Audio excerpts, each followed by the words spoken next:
Qui again, non? C'est Canadien, adieu, oh yeah. If my nigga met Chunky.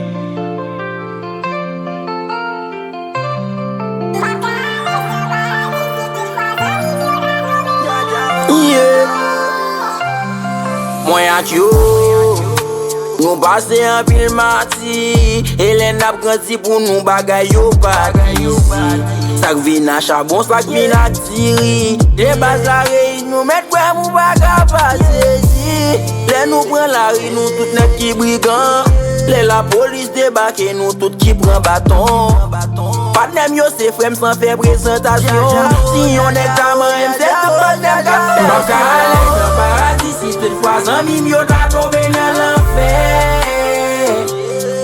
Baka alek nan paradis si tout fwa patnem yo ta rete sou la terre. Ma mande pou ma jwen yo.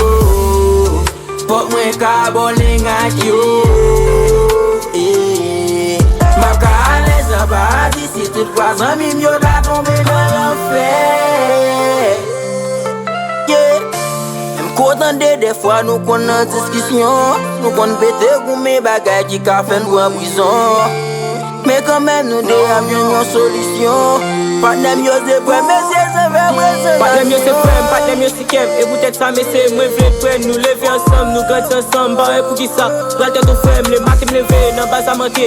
A patnem yo mese mba di fete. Bon mwen boute nego pou mka koule. Sa tin vaka bon, boutan e ba fwe. Yeah. Rest in peace, Markin Limbabli, yo. Rest in peace, Black Doll, ma Jambli, yo. Taiga nan ken nou abrete. Baka alek nan paradis si tout fwa zanmim yo ta tombe nan l'enfer.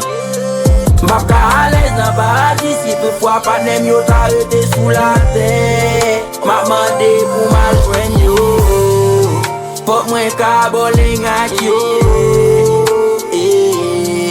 Baka alek nan paradis si tout fwa zanmim yo ta tombe nan l'enfer.